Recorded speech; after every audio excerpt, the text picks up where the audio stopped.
रहस्यम् अखंडानंद संबोध पूर्तये ब्रह्ममूर्तये सुधास्मित समाश्लिष्ट नेत्रांत स्फूर्तये नमः।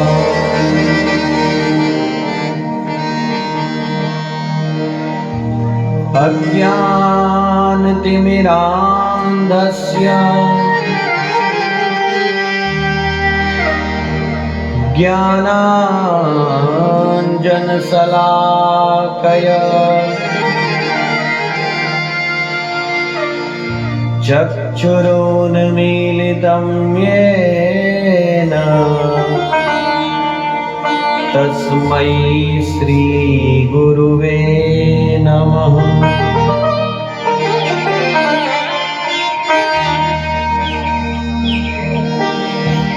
नमो धर्माय महते नमः कृष्णाय वेधसे ब्राह्मणेभ्यो नमस्कृत्यं धर्माय वक्ष्ये सनातनम्।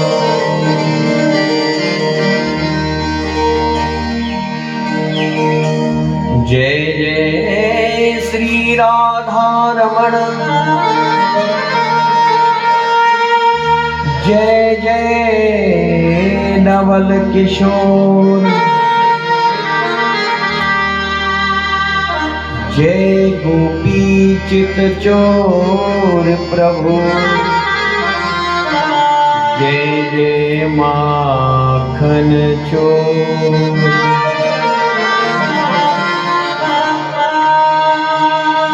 भक्ति भक्त भगवंत गुरु चतुर नाम बपु एक इनके पद वंदन करूं नासत विघ्न अनेक।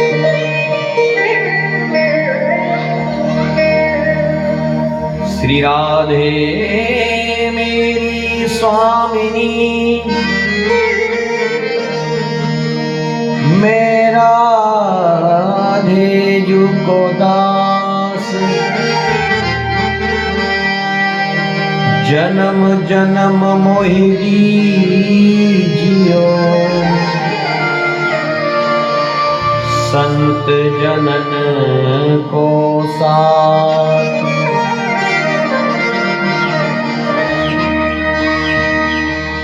लाख बार हरि हर कहे एक बार हरिदास अति प्रसन्न श्री लाडली सदा विपिन को वास।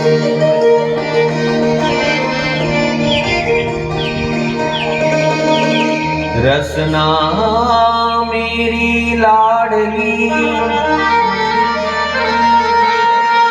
ले हो लाडलो नाम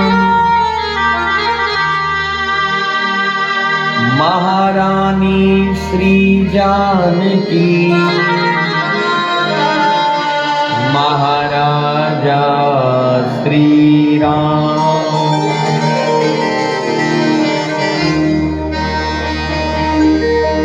तुलसी जिनके मुखन ते धोखे उनिक सतराम तिनके पग की पा नहीं मेरे तन को चाऊं। द्वार द्वार पे भटक के मैं आया तेरे द्वार। श्री वृषभानु की लाडली निक मेरी ओर निहार।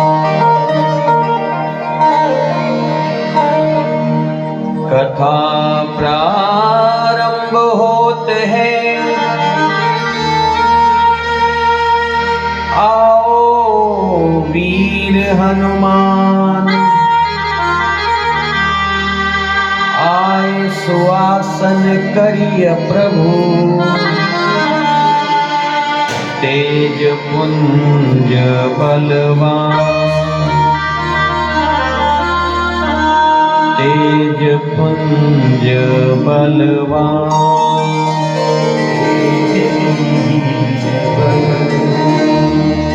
आइए मन और वाणी को पवित्र करने के लिए सर्वप्रथम 2 बार भगवान नाम संकीर्तन, फिर भगवान की पावनमयी ललित लीलाओं में कथाओं में हम सब लोग प्रवेश करेंगे।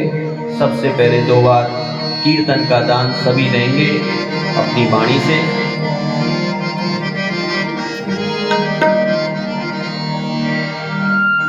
जय सिया राम, जय जय सिया राम, जय सिया राम, जय जय सिया राम, जय सिया राम, जय सिया राम, जय सिया राम, जय जय सिया राम, जय सिया राम, जय सिया राम, जय सिया राम, जय सिया राम, जय सिया राम,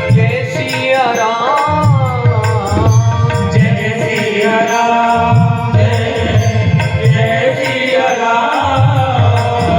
जय सिया राम, जय सिया राम, जय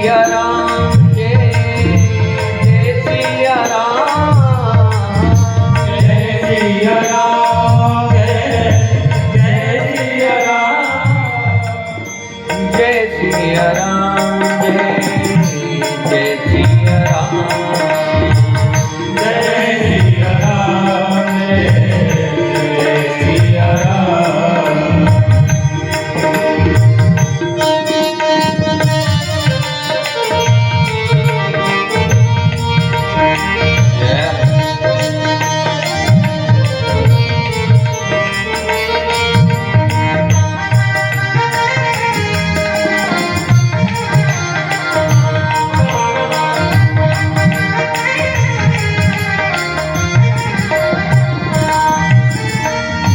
कौसल्या की प्यारी राम, कौसल्या के प्यारे राम, दशरथ राज दुलारी राम, दशरथ राज दुलारे राम, जय जय अवध बिहारी राम, जय जय अवध बिहारी राम, जय जय धनुष धारी राम, जय जय धनुष धारी राम, जय सिया राम, जय सिया राम, जय सिया राम,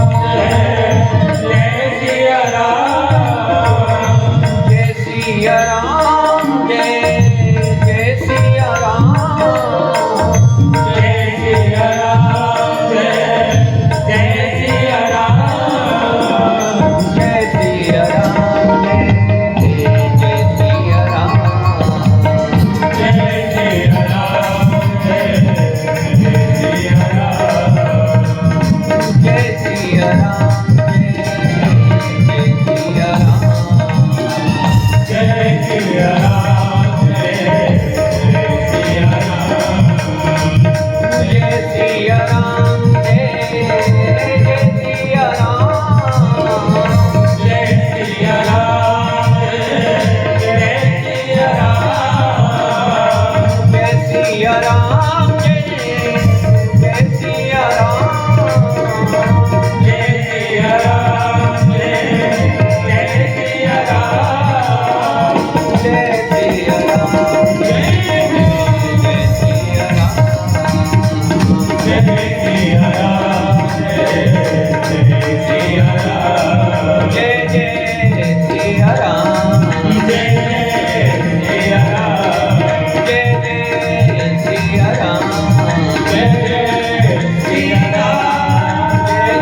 बोलिए अवध बिहारी भगवान की जय, वृंदावन बिहारी लाल की जय, हनुमान जी महाराज की जय, गौरी शंकर भगवान की जय, भारत माता की जय, पृथ्वी माता की जय, गौ माता की जय, सत्य सनातन धर्म की जय जय श्री राधे श्याम।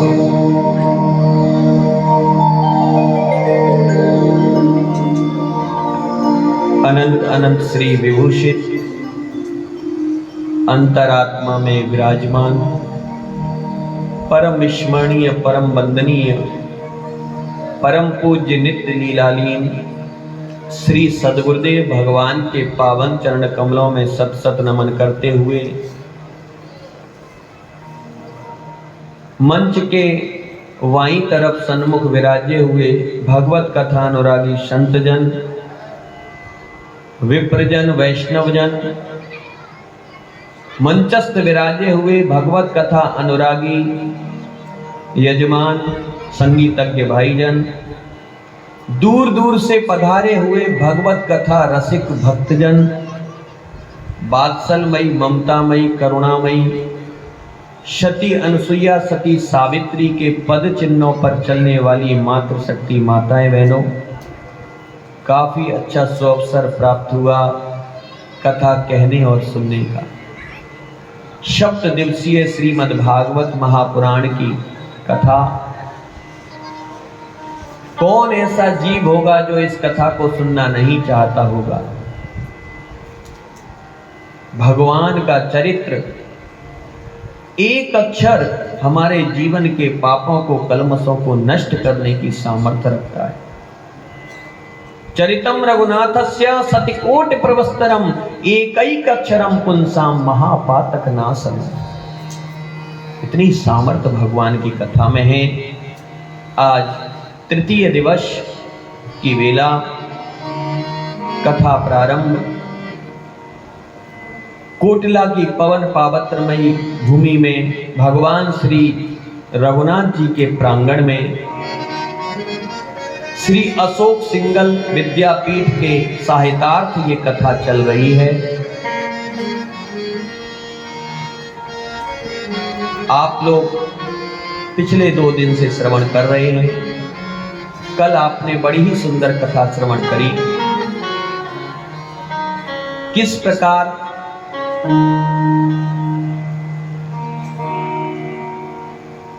सूत जी महाराज नेमी सारण्य में शौनकादि 88,000 ऋषियों को कथा सुना रहे। कल 4 प्रश्न किए महाराज, भागवत को किस युग में लिखा गया, किसकी प्रेरणा से लिखा गया, किस हेतु से लिखा गया और किसने लिखा, किसने रचना की। 4 श्लोकों को 18,000 श्लोकों में किसने परिणित किया, ये सुंदर प्रश्न हुए। सूत जी महाराज कहते हैं, द्वापरे समनो प्राप्ये तृतीये युग पर्यये जातः पराशराद् योगी वासव्याम कलया हरे। द्वापरे समनो प्राप्ये, द्वापर के अंत में सप्तवती के गर्भ से पाराशर जी के यहाँ साक्षात भगवान के अवतार वेद व्यास जी का अवतरण हुआ। इन वेद व्यास जी महाराज ने अनेकानेक ग्रंथ पुराणों की रचना की, लेकिन इनको इतनी रचना करने के बाद शांति नहीं थी, सुख नहीं था, आनंद की अनुभूति नहीं थी। एक दिन नारद जी महाराज इनके पास पधारे। नारद जी का स्वागत किया और पूछा, देवर्षि नारद, मैंने इतने धर्मशास्त्र ग्रंथों का निरूपण किया है, रचना की है, लेकिन पता नहीं एक असंतोष सा मेरे जीवन में है, मुझे संतोष क्यों नहीं है? क्या आप मेरे असंतोष का कारण बता सकते हैं? नारद जी ने कहा, व्यास जी, आपके असंतोष का कारण कोई ज्यादा बड़ा नहीं है। आपने इतने सारे धर्म ग्रंथ शास्त्रों को लिखा, सब में आपने खूब बताया किसका क्या धर्म है, पत्नी का क्या धर्म, पति का क्या धर्म, बालक का क्या धर्म, पिता का क्या धर्म, माता का क्या धर्म, गृहस्थी, वानप्रस्थ, ब्रह्मचारी, सन्यासी, आपने खूब बताया। ब्राह्मण, क्षत्रिय, वैश्य, चतुष्पद, खूब आपने रचनाएं की, लेकिन आपने परमपिता परमात्मा के लिए कुछ नहीं लिखा। आपने ये सब तो पर के लिए लिखा, परमपिता परमात्मा के लिए व्यास जी आपने कुछ नहीं लिखा। देखो व्यास जी, हमारी ये जो वाणी है ना, ये कितना अच्छा क्यों ना गुनगुनाती हो, कितना मधुर क्यों ना बोलती हो, लेकिन जब तक इससे भगवान का नाम उच्चारण नहीं होता, तब तक ये वाणी हमारी कूड़े घर के समान है, कोई औचित्य नहीं इसका।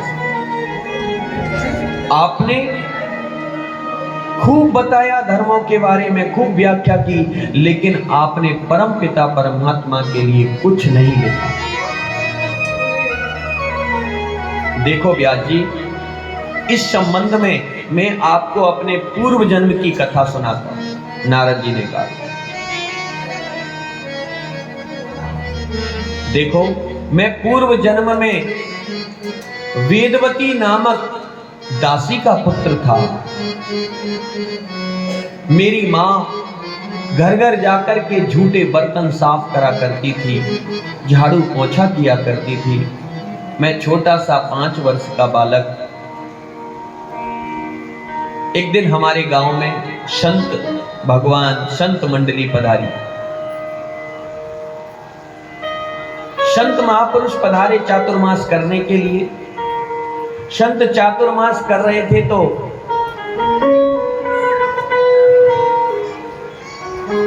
नित्य प्रति संत महापुरुष सत्संग किया करते थे। मेरी माँ भी उस सत्संग में जाती थी, मैं भी अपनी माँ के साथ उस सत्संग में जाया करता था। मैं छोटा सा बालक, मेरे समझ नहीं आता था कि सत्संग क्या होता है, लेकिन फिर भी मुझे सत्संग में जाना बड़ा अच्छा लगता था। मैं संतों के सन्मुख बैठ करके उस सत्संग को सुना करता था। जब चातुर्मास पूरा हुआ व्यास जी, तो उन संत महापुरुषों ने हमारे गांव में विशाल भंडारा किया, विशाल भंडारा। मेरी माँ भी उस भंडारे में गई और उस भंडार गृह के झूठे बर्तन, बड़े बड़े बर्तन, उनको साफ करने लगी, सेवा करने लगी। मैं छोटा सा बालक एक कोने में खड़ा हुआ था। एक संत की दृष्टि मेरे ऊपर गई और उन संत ने जैसे ही मुझे देखा तो कहा, बेटा तुम्हारी माँ इतना सेवा करती है, तुम भी सेवा किया करो। अभी से सेवा करोगे तो आगे संस्कार अच्छे आएंगे, तुम भी सेवा करो। मैंने उन संत भगवान से कहा, महाराज मैं क्या सेवा कर सकता हूं, मैं तो अभी बहुत छोटा हूं, आप बताओ मैं क्या सेवा करूं। 5 वर्ष की आयु थी नारद जी की।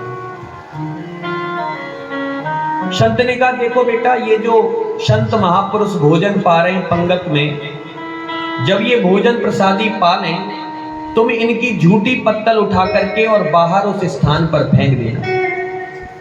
बड़ी सुंदर सेवा नारद जी को संतों ने दी, संतों की सेवा, ब्राह्मणों की सेवा। भैया सेवा का बहुत बड़ा लाभ मिलता है।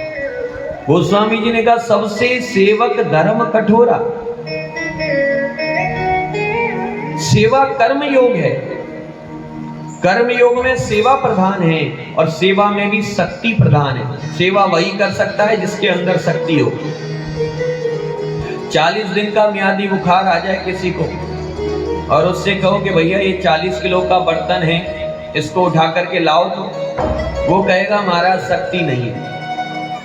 व्यक्ति तो है पर शक्ति नहीं है। तो सेवा में शक्ति प्रधान है, शक्ति बहुत जरूरी है। सेवक को, शिष्य को सेवा में अपना भी ध्यान रखना चाहिए और गुरु को भी शिष्य का ध्यान रखना चाहिए। गुरु को शिष्य का ध्यान रखना चाहिए। ऐसा नहीं कि शिष्य सेवा ही करता रहे, सेवा ही करता रहे और गुरु ध्यान न रखे, ऐसा नहीं।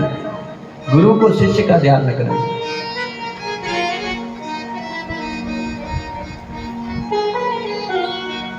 एक गुरुजी थे, एक शिष्य था। रात्रि का समय था, ध्यान से सुनना। गुरुदेव आश्रम में विश्राम कर रहे थे रात्रि के समय। शिष्य आ गया, आकर के गुरुदेव की चरण सेवा करने लगा, पैर दबाने लगा। उसको लगा गुरुजी सो जाएंगे तो मैं उठ करके सो जाऊंगा। बेचारा चरण दबाता है। जैसे ही उसने देखा कि अब तो गुरुजी सो गए, मैं भी सो जाता हूं, तभी गुरुजी ने कहा कि लाला तुम कितने भाई हो? ध्यान से कथा पर ध्यान दे। व्यवस्थापक अगर कोई हो, पहले दिन हमने प्रदीप जी से कहा था इन बच्चों को शांत कर दे। हमने पहले दिन बोला था कि एक टीम बनाओ, ये थोड़ा डिस्टर्ब कर देते हैं बच्चे।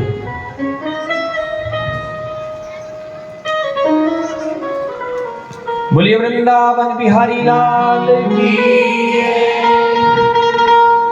वो बालक चरण दबा रहा है गुरु के, और जैसे ही सोचता है कि गुरुजी अब सो गए, मैं भी सो जाता हूं, तभी गुरुजी कहते हैं बेटा कितने भाई हो?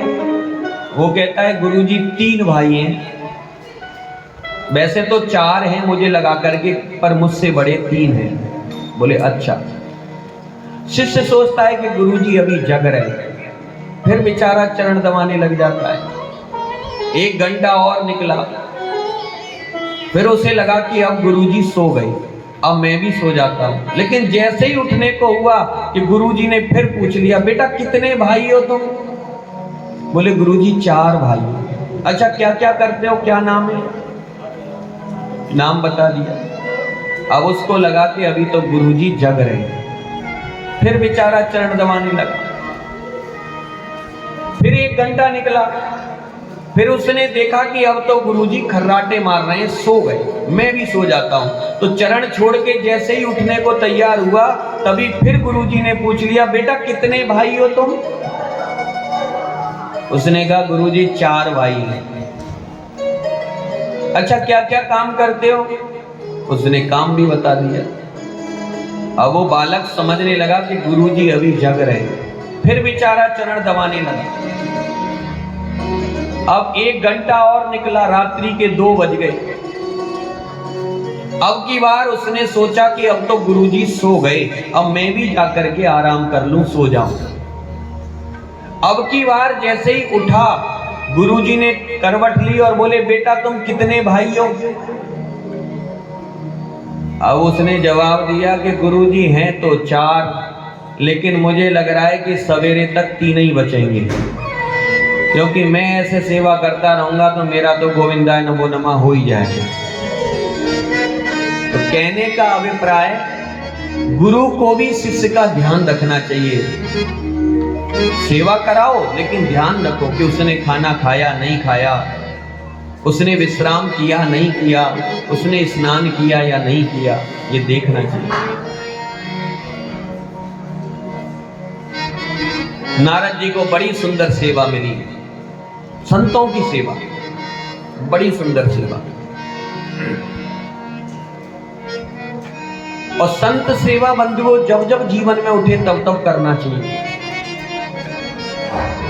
जिन घर साधु न पूजिए, हर की सेवा नाय, ते घर मरघट जानिए, प्रेत बसे तिन माय।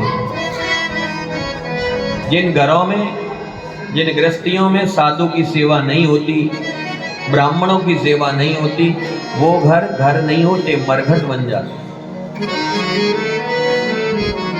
नवेद शास्त्राणि ध्वन गर्जतानि स्वाहा स्वधाकार विवर्जितानि शमशान तुल्याणि ग्रहाणितानि। जिस घर में वेदोच्चारण नहीं होता, हवन नहीं होता, ब्राह्मण का संत का आगमन नहीं होता, शमशान तुल्याणि ग्रहाणितानि, वो तो शमशान के समान घर होते। तो संत सेवा जब जब अवसर मिले तब तब करना चाहिए। एक भक्तमाल में कथा आती है, बहुत बड़े संत सेवी थे जिनका नाम था कुगाजी महाराज। आप ध्यान से सुनो, ये कुगाजी महाराज बड़े संत सेवी थे, बहुत संतों की सेवा करते थे, लेकिन इनकी जो पत्नी थी वो संतों की सेवा नहीं करती, उसका भाव नहीं था। कुगाजी महाराज ने अपना सारा धन संतों की, ब्राह्मणों की सेवा में लगा दिया। एक दिन इनको धन मिला, और जब धन मिला तो मन में आया कि सबसे पहले मैं संत सेवा करूंगा। तुरंत गांव में, नगर में, क्षेत्र में गए, जितने भी संत महापुरुष थे सबको निमंत्रण दे आए। बोले महाराज मुझको धन मिला है और कल मेरे यहाँ प्रसादी है, भंडारा है, आप सब लोग पधारें भोजन करने के लिए। आकर के अपनी पत्नी को बोले सुन, कल रसोई का काम तुझे करना है, संत महापुरुष पधारेंगे, उनके लिए सुंदर पकवान भोजन बनाना। अब पत्नी का मन संत सेवा में नहीं था, वो समझ गई कि इनको धन मिला हुआ है और ये अब सारे धन को बर्बाद कर देंगे संतों में, ये मानेंगे नहीं। क्यों ना मैं ऐसा करूं कि कुछ धन अपने बट में ले लूं, अब ये संतों को तो जाएगा ही, इससे अच्छा मैं अपने मायके वालों को बुला लूं, कुछ वो भी पालेंगे। तो उसने अपने मायके वालों को बुला लिया, भाई भाभी सबको बुला लिया, भतीजे सबको बुला लिया। कुगाजी ने जब देखा कि इसने मायके वालों को बुला लिया, समझ गए कि इसकी संत सेवा में बिल्कुल रुचि नहीं है। अगला दिन हुआ, उसने रसोई में सुंदर सुंदर भोजन बनाए, मालपुआ, खीर, सुंदर सब्जियां बनाई, और एक तरफ दूसरी रसोई में उसने मोटे मोटे बाजरे के टिक्कर और पतली पतली पानी की दाल बनाई। उसने विचार किया कि कुगाजी तो बैठे रहेंगे, परोसना तो मुझे ही है, तो मैं अपने मायके वालों को तो मालपुआ खीर खिलाऊंगी और संतों के लिए मोटे मोटे टिक्कर और पतली पतली दाल खिलाऊंगी। ये व्यवस्था उसने कर रखी। कुगाजी समझ गए कि इसने क्या व्यवस्था कर रखी है, क्योंकि भक्ति मार्ग में भी चालाकी की जरूरत है, चतुर होना चाहिए। कुगाजी महाराज तुरंत अंदर गए बंधुओं, और जाकर के जो पानी के मटका पात्र भरे हुए थे उन सबको खिला दिया। संत महापुरुष आ गए, पंगत में बैठ गए, परोसना चालू होने वाला था। उसी से पहले कुगाजी अपनी पत्नी से बोले रसोई में, सुंदरी संत महापुरुष आ गए हैं, अब प्रसादी पाएंगे, लेकिन घर में तो पानी है नहीं, और जब तक जल नहीं होगा तब तक वो ठाकुर जी को कैसे भोग लगाएंगे, कैसे आचमन करेंगे, तो ऐसा कर जल्दी से तू जल भर के ले आ। पत्नी ने सोचा जल तो भरा हुआ था, कहाँ गया, फिर देखा कि खाली पात्र, तुरंत पड़ोसन को लेकर के जल भरने चली गई पनघट पे। इधर कुगाजी ने मौका ताड़ा और पत्तल परोस दी संतों के आगे, और पत्तल परोस करके सुंदर जो उसने जो मालपुआ खीर बनाई थी वो संतों के आगे परोस दिया, संतों के आगे परोस दिया, और बोले महाराज देखो, आप जल के लिए मेरी पत्नी का इंतजार मत करना,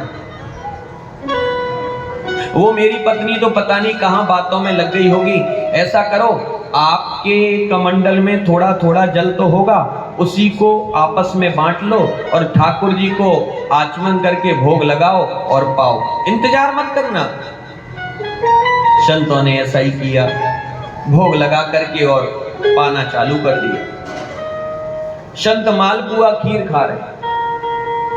एक तरफ कुगाजी महाराज ने उसके जो मायके वाले आए थे उन सबको बिठा दिया एक लाइन में, और उनके आगे मोटे मोटे बाजरे के टिक्कर और पतली पतली दाल परोस दी। बोले तुम भी खाओ, और डंडा लेके खड़े हो गए, बोले खाओ, अगर नहीं खाओगे तो मारूंगा, सब खाओ। अब तो उसका जो भतीजा था वो खाता जाए रोता जाए, खाता जाए रोता जाए, मोटे मोटे टिक्कर, इतने कठोर टिक्कर थे, खा रहा है रो रहा है, खा रहा है रो रहा है। इतने में पत्नी आ गई कुगा जी महाराज की, सर पर घड़ा का पानी का।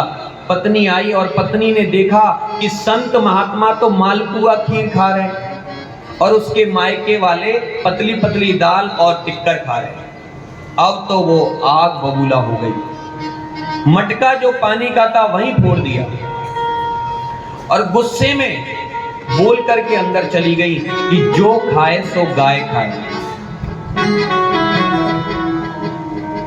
जो खाए सो गाय खाए, इतना कहकर के अंदर चली गई। उसने कहा कि जो अब ग्रास खाएगा वो गौ मांस के तुल्य होगा, इतना कह के चली गई।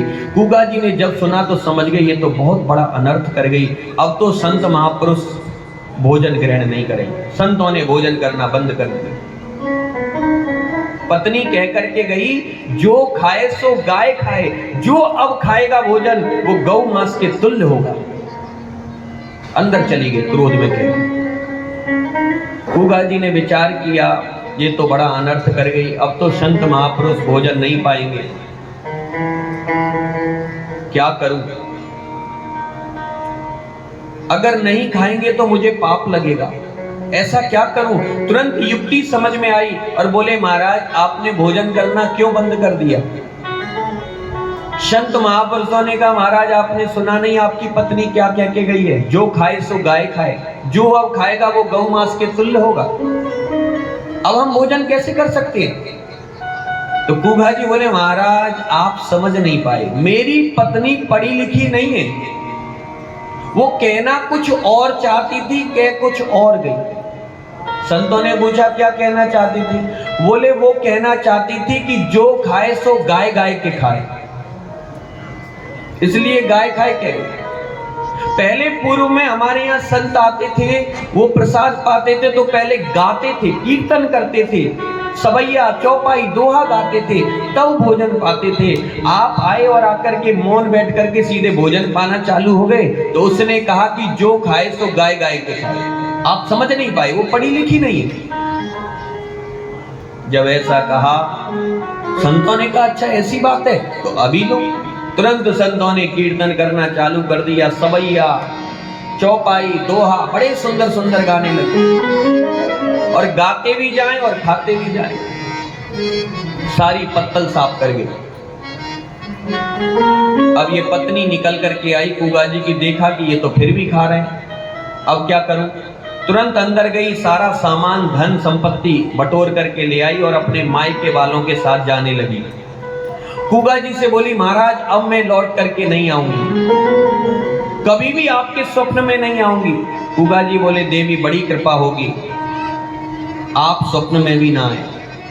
चली गई मायके वालों के साथ। विरक्त जीवन हो गया कुगा जी महाराज का, पूरा जीवन संत सेवा में लगा दिया। इनके ठाकुर जी थे जान राय जी, बड़े सुंदर ठाकुर जी थे जो मन की जान लेते थे कुगा जी के ठाकुर जी।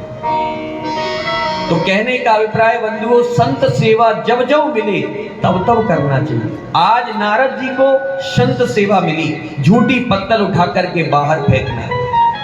नारद जी कार्य करने लगे।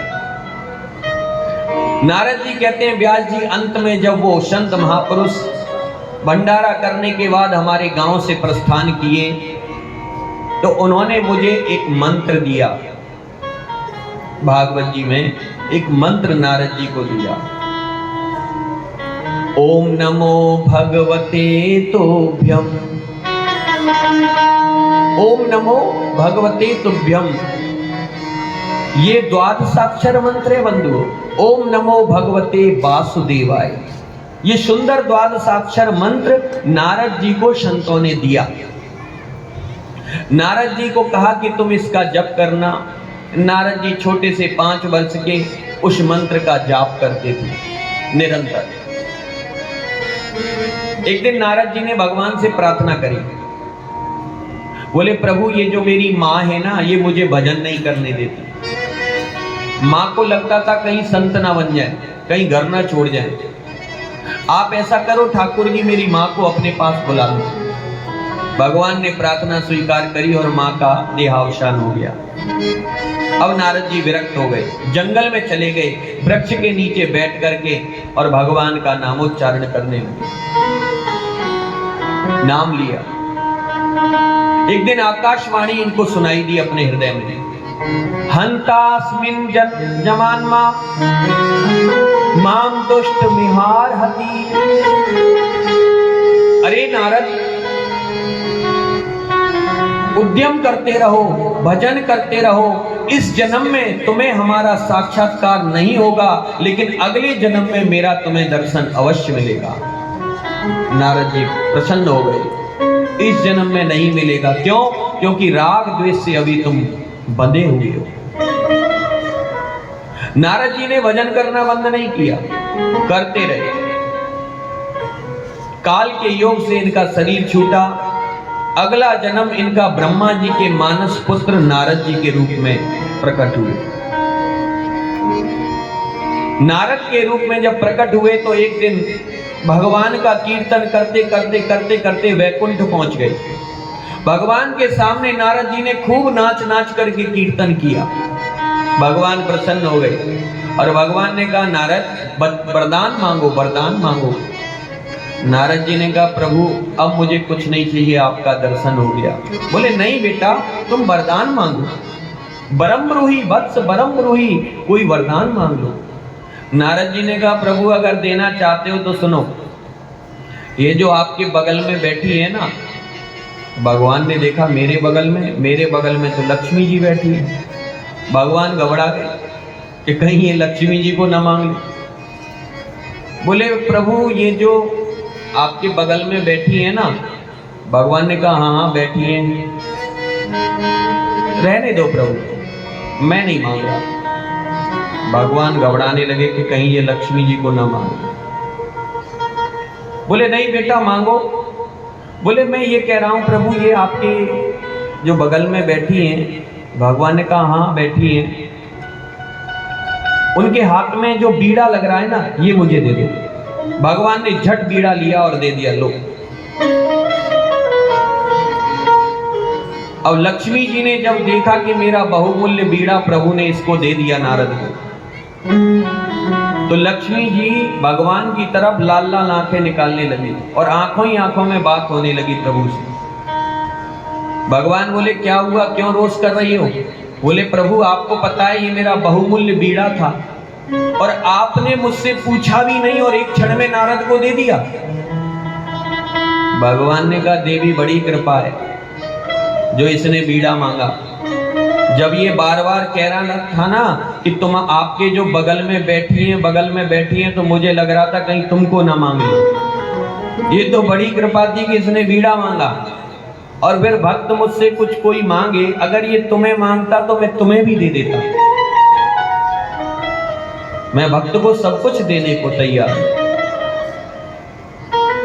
तो नारद जी को जब बीड़ा मिला तो नारद जी कहते हैं व्यास जी ये जो आप मेरे हाथ में बीड़ा देख रहे हो, ये भगवान नारायण के द्वारा मुझे मिला है। इस बीड़ा से ही मैं निरंतर भगवान का गान करता हूं, स्वर से स्वर मिला करके गाता हूं, स्वर से स्वर मिला करके गाता हूं। हम सब लोगों के लिए भी बीड़ा मिला है ना, मुख रूपी बीड़ा। ये मुख रूपी बीड़ा हम सब लोगों को भी मिला है। थोड़ा हमको भी ये मुख रूपी बीड़ा बजाना चाहिए, क्योंकि जिस जिह्वा से, जिस मुख से भगवान का नाम ना ली, ऐसी जिह्वा का कोई काम नहीं। तो आइए हम सब लोग भी मिलकर के मुख रूपी बीड़ा को बजाते हैं। नारद जी अपनी बीड़ा को बजा रहे हैं, हम सब लोग अपनी मुख रूपी बीड़ा को, जिह्वा रूपी। अगर जिह्वा से भगवान का नाम नहीं निकलता तो ऐसी जिह्वा को गल जाना चाहिए, कट जाना चाहिए।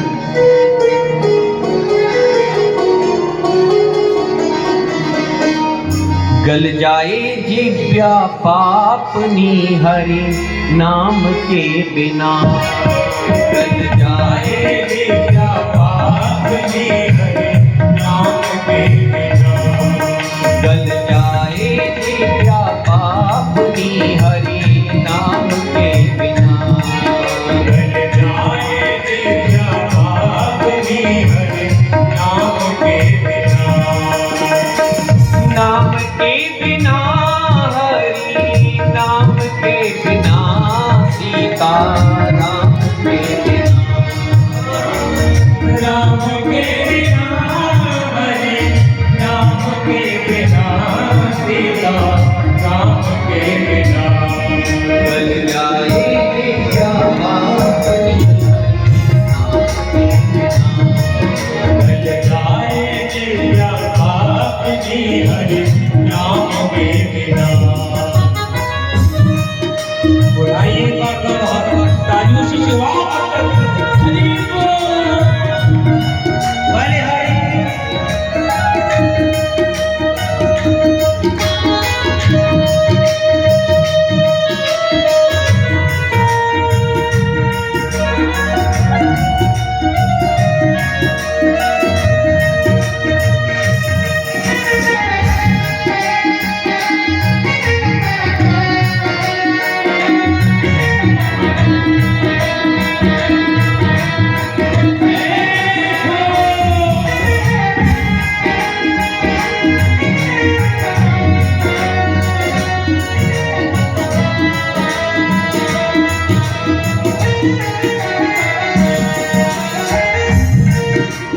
दिव्य ज्ञान बिन शक्ति ज्ञान बिन हर सत्तान बिना।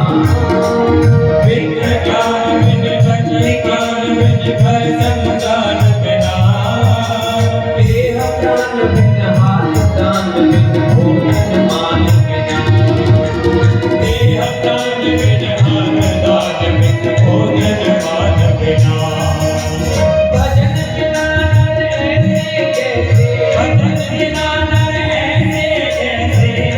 बिना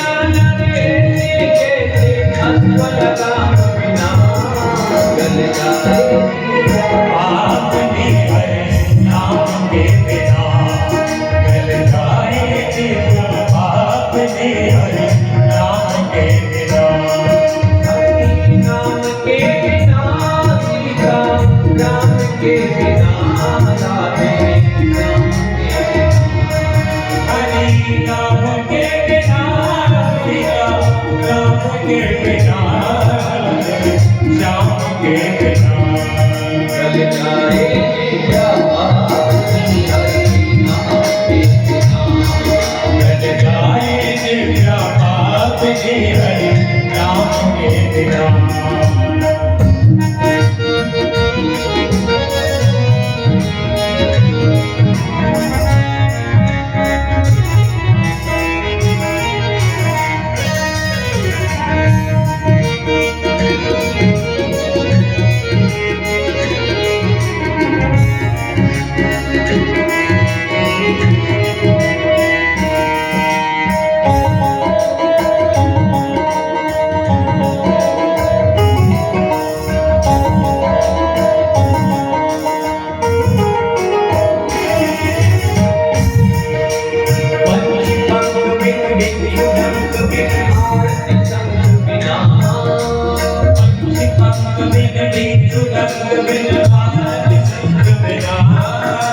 गढ़ते अंक बिन कमल पंक बिन निशामयंक बिना।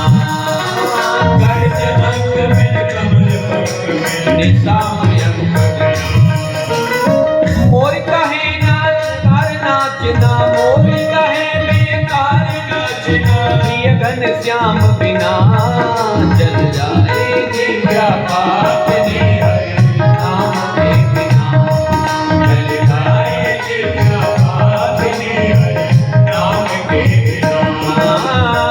नाम के बिना हरि नाम के बिना सीता राम के बिना। नाम के बिना हरि नाम के बिना सीता राम के बिना। गल जाए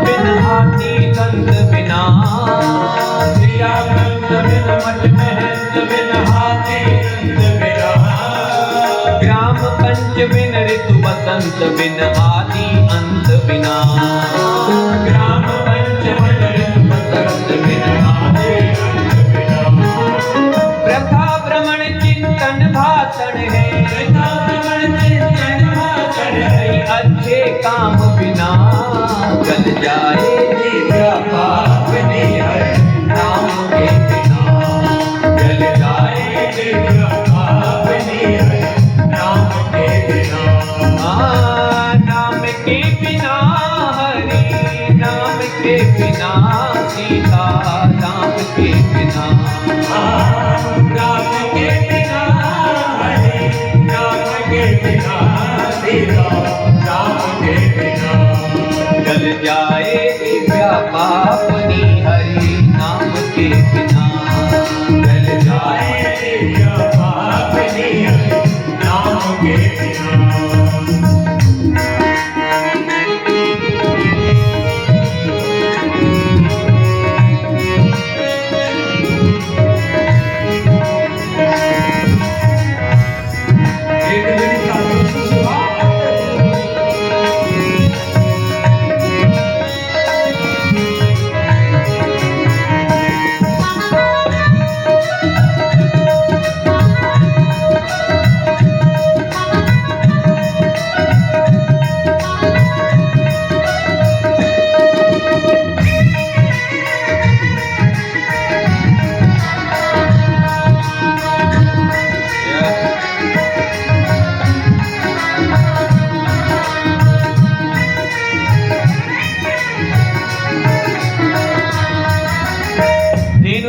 बिन नदी नीर बिन पहना वीर बिना, धेनु चीर बिन नदी नीर बिन पहना वीर बिना, धनुष तीर बिन शक्ति धीर बिन गद संवीर बिना, धेनु तीर बिन शक्ति धीर गद समीर बिना, कंठ बिना ये राग है सूना, कंठ बिना ये राग है सूना, कंठ बिना ये सुना राधे श्याम बिना, गल जाए दिव्या पाप नाम के बिना, गल जाए दिव्या पाप नाम के बिना, हाँ नाम के बिना हरि नाम के बिना सीता राम के बिना, राम के बिना हरि राम के बिना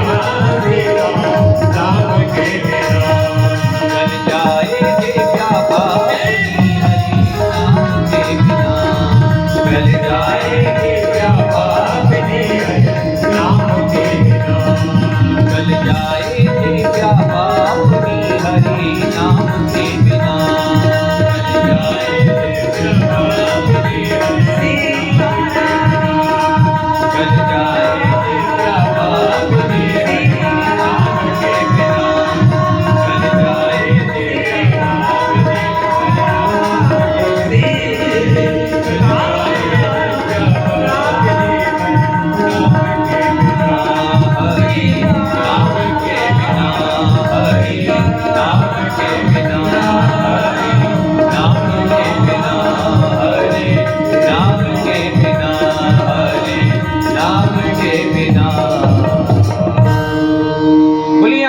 कंद भगवान की, राम नाम महाराज की। सुंदर बीड़ा मिली। नारद जी ने कहा, व्यास जी ये जो बीड़ा आप मेरे हाथ में देख रहे हो, देव दत्ताम मिमाम बीड़ाम स्वर ब्रह्म विभूषिताम मूर्छयित्वा हरि कथाम गायमानस्य राम्यहम्। ये देव जो भगवान श्री नारायण हैं उनके द्वारा ये हाथ में मेरे को मिली। मेरे पिता ब्रह्मा जी के द्वारा मुझे 4 श्लोक भागवत के प्रदान हैं। वह वो चतुर श्लोक की भागवत आपको दे रहा हूँ। व्यास जी को 4 श्लोक जो भागवत के थे वो दिए। उन्हीं 4 श्लोकों को वेद व्यास जी ने 18,000 श्लोकों में परिणित किया। और वही भागवत वेद व्यास जी महाराज ने परमहंस चक्र चूड़ामणि श्री सुखदेव भगवान को प्रदान कर। शौनकादि ऋषि बड़े प्रसन्न हो गए सूत जी महाराज से। गुरुदेव आपने बड़ा सुंदर बताया किस प्रकार सुखदेव जी को भागवत पुराण प्राप्त हुई, लेकिन हम एक प्रश्न करना चाहते हैं कि महाराज परीक्षित और सुखदेव जी का मिलन कैसे हुआ। परीक्षित की कथा हम सुनना चाहते हैं। हमने सुना है कि परीक्षित जी को श्राप लगा था और सुखदेव भगवान ने उनको कथा सुनाई थी, तो ये कथा हम आपसे सुनना चाहते हैं। ये प्रश्न हुआ। यहाँ से बंधुओं बड़ा सुंदर पांडव चरित्र प्रारंभ होने जा रहा है और पांडव भगवान के भक्त हैं। बड़ा सुंदर चरित्र है, आप ध्यान लगा करके सुने। यदा मृदे कौरव सृंजयाना वीरे स्वथो वीर गतिम गतेषु वृकोदरा विद्ध गदा विमर्श भगनोरुदंदे धृतराष्ट्रपुत्रे। यदा मृदे कौरव सृंजयाना, महाभारत युद्ध 18 दिन तक चला था बंधु, 18 दिन तक। और इस युद्ध में कोई भी कौरव जीवित नहीं बचा था, सब मारे गए। बचा था तो केवल दुर्योधन, उसकी जंघा टूटी हुई थी, मरणासन स्थिति में युद्ध भूमि में पड़ा हुआ था। और बचे थे तो कृपाचार्य, कृतवर्मा और अश्वत्थामा, ये बचे थे। एक दिन अश्वत्थामा दुर्योधन के पास आया और आकर के कहा कि महाराज, आपने अगर अपनी सेना का सेनापति मुझे बनाया होता तो आपकी विजय होती, पांडवों की हार होती। आपने भीष्म पितामह जी को बनाया, अगर आपने मुझे बनाया होता सेना का सेनापति तो महाराज विजय आपकी होती। दुर्योधन ने जब सुना तो दुर्योधन बोला कि अरे अश्वत्थामा, अभी मैं मरा थोड़ी हूं, और जब तक मैं नहीं मरा तब तक राजा मैं ही हूं। अगर तुझे लग रहा है कि तू पांडवों को मार सकता है तो ठीक है, अभी मैं इसी वक्त तुझे अपना सेनापति घोषित करता हूं। अब तू पांडवों को मार लिया और देख, तूने पांडवों को मार दिया तो मैं अपना आधा राज्य तुझे दे दूंगा, और किसी कारणवश मेरा शरीर नहीं रहा तो पूरा राजा तू ही बनेगा। जा। अश्वत्थामा के मन में बंधुओं लोभ आ गया, राज्य का लोभ। ये लोभ बहुत बड़ी व्याधा है। ये चाह जो होती है ये बहुत खतरनाक होती है। लोभ और चाह ये बढ़ती जाती है, घटती नहीं है कभी। चाह बढ़ती है।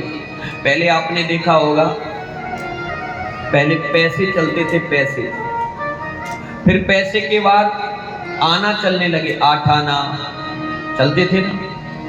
फिर आने के बाद रुपया बनने लगा, नोट, फिर नोट। तो चाह पैसों से आनों में आती रही, चाह बढ़ती है हमेशा।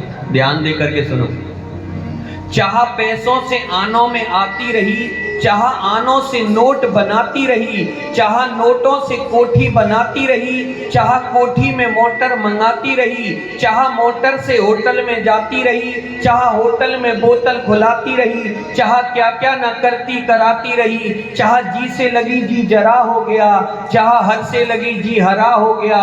चाह पाली उन्होंने वो पीले हुए, चाह छोड़ी उन्होंने वो रसीले हुए। चाह मूर्ख को एक नवेली हुई, चाह ज्ञानी की जुग जुग से चेरी हुई। इसलिए चाह हमारी है यही, उठे न मन में चाह, गर उठे मन में चाह प्रभु तो एक तुम्हारी चाह। भगवान की चाह उठे मन में, और किसी की चाह नहीं होनी चाहिए, और किसी की चाह ना हो। ये लालच, ये लोभ, ये चाह बहुत बुरी बला है। आज अश्वत्थामा के मन में चाह जागृत हो गई, राज्य का लोभ जागृत हो गया, लालच। अश्वत्थामा तुरंत वहां से निकला और एक वृक्ष के नीचे रात्रि में इसने शयन किया। रात में वृक्ष के नीचे सो रहा था। उसी समय अश्वत्थामा ने वृक्ष के ऊपर देखा कि कुछ कौवे सो रहे थे, कुछ कौवे सो रहे थे। अश्वत्थामा चिंतन कर रहा था कि मैं पांडवों को कैसे मारूं। रात्रि के समय वृक्ष के नीचे सोच रहा था कैसे उनका मरण करूं। लेकिन उसी समय जो कौवे बैठे हुए थे, सो रहे थे पेड़ के ऊपर, अश्वत्थामा ने देखा कि एक उल्लू उड़ता हुआ आया और उस उल्लू ने सोते हुए कौवों का वध कर दिया, मार दिया। ये जो उल्लू होता है ना, इसको रात में दिखाई देता है और ये घूम घूम करके कौवों का वध करता है। जब कौवों को मार दिया तो अश्वत्थामा ने तत्क्षण उस उल्लू को अपना गुरु बना लिया और बोला कि जिस प्रकार सोते हुए कौवों का वध इस उल्लू ने किया है, ऐसे ही मैं सोते हुए पांडवों को मार दूंगा। उस समय उनके पास कोई अस्त्र शस्त्र नहीं होगा। ऐसा भाव लेकर के ये अश्वत्थामा रात्रि के अंधकार में वहां से चल दिया पांडवों के शिविर की ओर। वहां पहुंचा, जिस जगह पांडव शयन करते थे बंधुओं, उस कक्ष में आज पांडवों के 5 पुत्र शयन कर रहे थे। शुतानीक, सुतकीर्ति, प्रतिबिंब आदि ये 5 पुत्र थे, ये शयन कर रहे थे। अश्वत्थामा उसमें प्रवेश कर गया। हाथ में तलवार है, खड्ग है। इसने विचार किया रात्रि के अंधकार में कि शायद पांडव ही सो रहे और म्यान से तलवार निकाल ली। पांडवों के छोटे छोटे जो बच्चे थे 5, उनका सिर धड़ से इसने अलग कर दिया। रात्रि के अंधकार अश्वत्थामा ने उनको मार दिया, क्योंकि पांडवों के पुत्र एकदम पांडव की तरह दिखाई देते थे। युधिष्ठिर जी महाराज का पुत्र युधिष्ठिर की तरह दिखता था, अर्जुन का पुत्र अर्जुन की तरह, भीम का पुत्र भीम की तरह, नकुल सहदेव के पुत्र नकुल सहदेव की तरह दिखते थे। ज्ञात नहीं हुआ अश्वत्थामा को, 5 पुत्रों का धड़ से सिर अलग कर दिया, उनके सिर लिए अपनी झोली में डाले और वहां से चल दिया।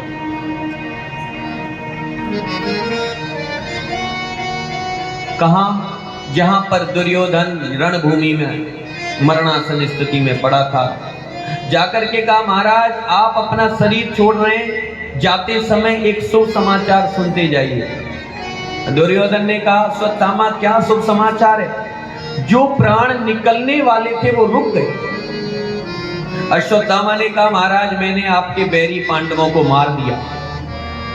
जब सुना दुर्योधन चकित हो गया।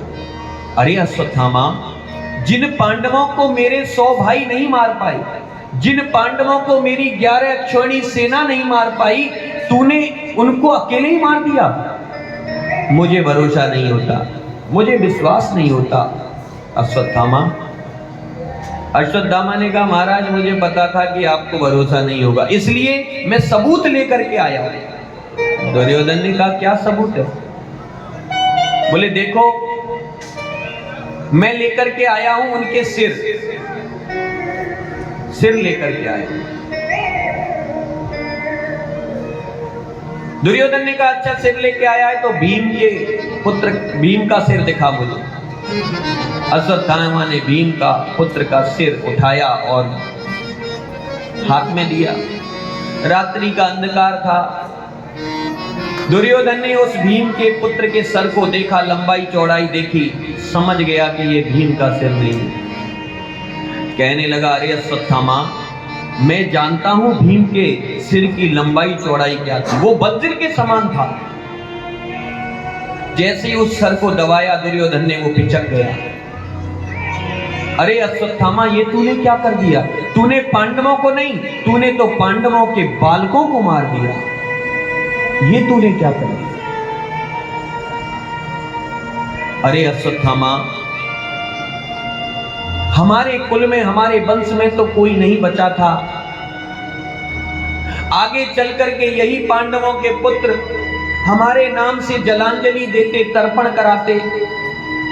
लेकिन तूने तो मेरी अंतिम आशा को भी निराशा में बदल दिया। ये तूने क्या कर दिया? इन बालकों को क्यों मार दिया? रोने लगा दुर्योधन। रोते बिलखते दुर्योधन ने अपने प्राणों को त्याग दिया। अश्वत्थामा को जब पता चला कि मैंने पांडवों को नहीं, पांडवों के पुत्रों का वध कर दिया, अश्वत्थामा घबरा गया कि अब अर्जुन के कोप से मुझे कौन बचाएगा? कहां जाऊं, कहां भागूं? इधर प्रातःकाल का समय था। बंधुओं, माता द्रौपदी अपने बालकों को जगाने के लिए शिविर में, कक्ष में गई। आज माता द्रौपदी जब जा रही है, अनेक अपशकुन दिखाई दे रहे हैं। कक्ष में गई, देखा कि अंदर से रक्त की धार बहती हुई आ रही है। दौड़ कर गई, दरवाजा खोला तो क्या देखती हैं कि पांचों पुत्रों के धड़ पड़े हैं, लेकिन सिर नहीं है। माता शिशुना निधनम शुताना निशम्य घोरम परितप्यमाना तदा रुदुद्वा स्वकला कुलाक्षी ताम सांत्वयन्नाह किरीटमाली। माता द्रौपदी पछाड़ खा करके रोने लगी। पुत्र पुत्र पुत्र चीखने लगी, चिल्लाने लगी। मूर्छित हो गई, होश में आई, आवाज लगाने लगी, आर्य पुत्र पधारो, आर्य पुत्र पधारो। आज पहली बार पांडवों ने द्रौपदी की आवाज सुनी। पांडवों ने जब आवाज चीखने चिल्लाने की द्रौपदी की सुनी तो पांडवों ने कहा, भैया हम पर इतने कष्ट आए वनवास के समय, लेकिन कभी भी द्रौपदी ने हमें नाम लेकर के नहीं पुकारा। आज ऐसा कौन सा कष्ट विपत्ति आई है जो द्रौपदी हमें नाम लेकर के पुकार रही है? तुरंत सभी पांडव दौड़ करके आए और आकर के देखा कि पांचों पुत्रों के धड़ पड़े हुए, लेकिन सर नहीं। रोने लगे पांडव। भगवान कृष्ण भी वहीं थे। तुरंत अर्जुन ने प्रतिज्ञा कर ली, जिन्होंने मेरे बालकों का हत्या की है मैं उसे मृत्यु दंड दूंगा, मैं भी उसे मृत्यु दंड दूंगा। प्रतिज्ञा कर ली, संकल्प कर लिया मारने का। रक्त की धार के पीछे रथ लेकर के अर्जुन भगवान कृष्ण के साथ चलने लगा। आगे समझ गया अश्वत्थामा भाग रहा था। अश्वत्थामा के रथ के पीछे अपने रथ को दौड़ाया। अश्वत्थामा ने जब देखा कि अर्जुन आ रहा है तो अश्वत्थामा ने ब्रह्मास्त्र छोड़ दिया अर्जुन को मारने के। जब ब्रह्मास्त्र को आते देखा अर्जुन ने तो भगवान कृष्ण के चरणों में बैठ गया, हे केशव मेरी रक्षा करो, रक्षा करो। भगवान कृष्ण ने कहा, अर्जुन लोहे को लोहा काटता है, तुम भी ब्रह्मास्त्र साधो। भगवान के कहने पर अर्जुन ने ब्रह्मास्त्र साधा। इधर मेरे ठाकुर जी ने विचार किया कि अगर दोनों ब्रह्मास्त्र आपस में टकराएंगे तो त्रिलोकी नष्ट हो जाएगी। क्या करूं? एक रूप से ठाकुर जी रथ हाँक रहे हैं, दूसरे रूप से दोनों ब्रह्मास्त्रों के बीच में जाकर के गोविंद खड़े हो गए और दोनों ब्रह्मास्त्रों को अपने शरीर में विलीन कर दिया। दौड़ते हुए अश्वत्थामा को अर्जुन ने पकड़ लिया, रथ से बांध लिया और घसीटते हुए राजपथ पर ले आए। गांडीव धनुष उठाया, मारने के लिए अर्जुन तैयार हो गए। द्रौपदी को आवाज लगाई। द्रौपदी बाहर निकल करके आई और देखती हैं कि अश्वत्थामा बंधे हुए। जैसे ही बंधे हुए अश्वत्थामा को देखा तो द्रौपदी बड़ा सुंदर बोली, उवाच चास हन्तस्य वंदनानयनम सती मुच्यतां मे सा ब्राह्मणो नितरां गुरु। द्रौपदी ने देखा अश्वत्थामा को बंधे, तुरंत अर्जुन से कहने लगी, मुच्यताम मुच्यताम नेशव, छोड़ दो महाराज, छोड़ दो इसे, क्यों मारने पड़े हो, क्यों मारना चाहते हो? आप जानते नहीं, ब्राह्मणों नितराम गुरु, ये ब्राह्मण है और ब्राह्मण तो जन्म से गुरु होता है, और वैसे भी ये तो गुरु द्रोणाचार्य का पुत्र है, छोड़ दो इसे, छोड़ दो। मुच्यताम मुच्यताम, मत मारो मत मारो। धन्य है माता द्रौपदी बंधुओं, आज हमें संत में संत दिखाई नहीं देता, आज हमें ब्राह्मण में ब्राह्मण दिखाई नहीं देता, आज हमें भक्त में भक्त दिखाई नहीं देता, लेकिन धन्य है माता द्रौपदी जिसके 5 पुत्रों को काट दिया गया और ऐसे आताताई, ऐसे दुष्ट के अंदर भी ब्राह्मण का और गुरु का दर्शन कर रही हैं। धन्य है माता द्रौपदी, धन्य। द्रौपदी कहती है, मत मारो मत मारो। आज जिस प्रकार मैं अपने 5 पुत्रों के लिए बिलख रही हूं, रो रही हूं, मेरी गुरु माँ भी तो अकेली है, गुरुदेव पधार गए हैं, उनका इकलौता सहारा यही है। अगर आप इसे मार दोगे तो मेरी गुरु माँ की क्या दशा होगी, इसलिए छोड़ दो इसे, छोड़ दो। अर्जुन ने प्रतिज्ञा की मारने की, द्रौपदी मना करती है। क्या करें अर्जुन, कुछ समझ नहीं आ रहा। उसी समय भगवान खड़े थे, केशव उनकी तरफ देखा अर्जुन ने और कहा, हे केशव, आप ही बताओ मैं क्या करूं।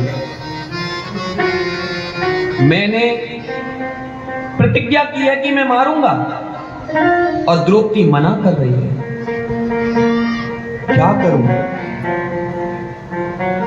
भगवान ने कहा, अरे अर्जुन, मैंने तो दोनों ही बातें करी हैं शास्त्रों में। कौन सी? कि ब्रह्म बंधुर्न हन्तव्य आतताहि वदार्हण मयैवो भयमाम्नातं परिपाह्य अनुशासनम्। भगवान कहने लगे, अर्जुन मैंने तो दोनों बातें कही हैं। ब्रह्म बंधुर्न हन्तव्य, ब्राह्मण को कभी मारना नहीं चाहिए, और आतताई वदार्हण, दुष्ट को, बाल हत्यारे को कभी छोड़ना नहीं चाहिए। दोनों बातें। बोले ये ब्राह्मण है इसे मत मारो, और ये बाल हत्यारा है, दुष्ट है, इसे छोड़ो मत। दोनों बातें कह रही। अब ये कन्हैया टेढ़े हैं ना, ये कभी सीधी बात कर ही नहीं सकते। अर्जुन बोला, ये तो दोनों ही बातें हो गई कि मारो भी मत और छोड़ो भी मत, ये कभी सीधी बात नहीं करते। इनकी बात को समझना बहुत कठिन है, लेकिन अर्जुन भी पक्के सखा हैं, समझ गए बात क्या कहना चाहते हैं। क्योंकि बंधुओं, शास्त्रों में ब्राह्मण के लिए दैहिक दंड नहीं बताया। बपनम द्रवणा दानम स्थान निर्यापणम तथा एस ही ब्रह्म बंधूनां बधो नान्योस्ति दैहिका। ब्राह्मण को दैहिक दंड नहीं बताया। बपनम द्रविणादानम, उसका धन हरण कर लो। अगर कोई ब्राह्मण अपराध कर दे तो उसका धन हरण कर लो, कुड़की कर लो। स्थान निर्यापणम, तथा उसे अपने नगर से, अपने क्षेत्र से, अपने गांव से भगा दो। चाहे ब्राह्मण आता था ही क्यों ना हो, अपमान कर दो उसका, धक्का दो, मुंडन कर दो, उसे धक्का दे करके निकाल दो, समझ लो ब्राह्मण की मृत्यु हो गई। आज भगवान ने यही किया, एक ब्राह्मण की रक्षा। अर्जुन समझ गए। अर्जुन ने तुरंत तत्क्षण अपनी तलवार की नोक से अश्वत्थामा के मस्तक पे जो मणि थी, जो तेज था, उसे निकाल लिया और निकाल करके काला मुंह किया, अर्धमुंडन किया, अपमानित किया समाज के सामने, और धक्का दे करके उसे अपने राज शिविर से बाहर निकाल दिया, राज्य से बाहर निकाल दिया। ये अश्वत्थामा के अंदर विनिमय की भावना आ गई। इसके अंदर ये आ गया कि इन्होंने मेरा अपमान किया है, अब मैं इनसे बदला लूंगा। अश्वत्थामा ने विचार किया क्या करूं। तभी अश्वत्थामा को ध्यान आया कि मैंने पांडवों के 5 पुत्रों को तो मार दिया, लेकिन पांडवों के पुत्र जो अर्जुन का पुत्र था अभिमन्यु, उसकी जो पत्नी है उत्तरा, उसके गर्भ में अभी एक बालक बैठा है। क्यों ना मैं उसे भी मार दूं, तो इनका बीज ही नष्ट हो जाएगा। अश्वत्थामा ने उस बीज को नष्ट करने के लिए पुनः ब्रह्मास्त्र छोड़ दिया, उस गर्भ को नष्ट करने के लिए। अभिमन्यु की पत्नी उत्तरा, बड़ी भारी विपत्ति बंधुओं इन पर आई थी। जिस समय उत्तरा का विवाह हुआ था अभिमन्यु के साथ, उस समय उत्तरा की आयु मात्र 16 वर्ष की थी। 21 वर्ष के अभिमन्यु थे। 1 महीना पति का संग मिला था और पति अभिमन्यु वीर गति को प्राप्त हो गए थे। इतनी भारी विपत्ति उत्तरा रानी पर आई थी। उनके गर्भ में जो बालक था, आज अश्वत्थामा ने उसे नष्ट करने के लिए ब्रह्मास्त्र छोड़ दिया। जो ब्रह्मास्त्र गर्भ में पहुंचा, अग्नि प्रकट करने लगा। उत्तरा रानी दौड़ती हुई महल से बाहर आई। भगवान पांडवों से विदा लेकर के रथ में बैठ करके जा रहे थे। उत्तरा दौड़ करके आई और रथ के आगे लेट गई और प्रार्थना करने लगी, पाहि पाहि महायोगिन देव देव जगत्पते, नान्यं त्वद्भयं पश्यं यत्र मृत्यु परस्परम। पाहि माम त्राहि माम, हे केशव, हे रमण, हे राधा रमण, हे वसुदेव नंदन, हे देवकी नंदन, मेरी रक्षा करो, रक्षा करो, रक्षा करो। चरणों में गिर गई। भगवान ने जैसे उत्तरा को देखा, कहा, बेटी उत्तरा, क्या बात है, तुम महलों को छोड़ करके राजपथ पर क्यों आई हो? उत्तरा ने कहा, प्रभु क्या आप नहीं जानते, उस दुष्ट अश्वत्थामा ने मेरे गर्भ को नष्ट करने के लिए ब्रह्मास्त्र छोड़ा है, जो मेरे गर्भ में अग्नि प्रकट कर रहा है। हे प्रभु, अब आप मेरे प्राणों की रक्षा करो, मेरे उस गर्भ की रक्षा करो और पांडवों के बीज को रक्षित करो, रक्षित करो। भगवान ने ध्यान करके देखा, ध्यान में देखा कि इसके गर्भ में तो मेरा परम भक्त बैठा हुआ है, परम भक्त परीक्षित बैठा हुआ है, और मैंने तो गीता जी में शपथ खाई है कि न मे भक्तान प्रणश्यति, मेरे भक्त का कभी विनाश नहीं हो सकता। तुरंत ठाकुर जी एक रूप से रथ में बैठे, सूक्ष्म रूप अंगूठी के समान बनाया, प्राणवायु के द्वारा उत्तरा के गर्भ में ठाकुर जी गए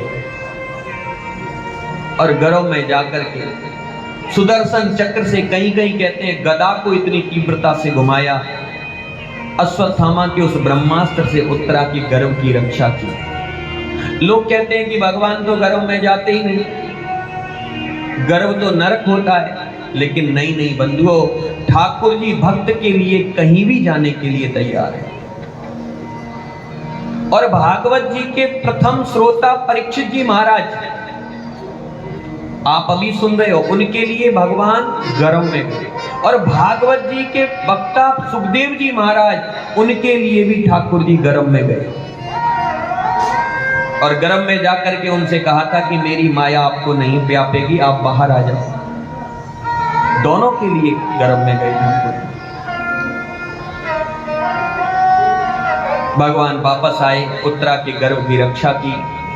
अब भगवान रथ में बैठ करके जब जाने को तैयार हुए बंधुओं, तो अब की बार रथ के आगे आकर के खड़ी हो गई भगवान की आदरणीय बुआ, जिनका नाम था कुंती महारानी।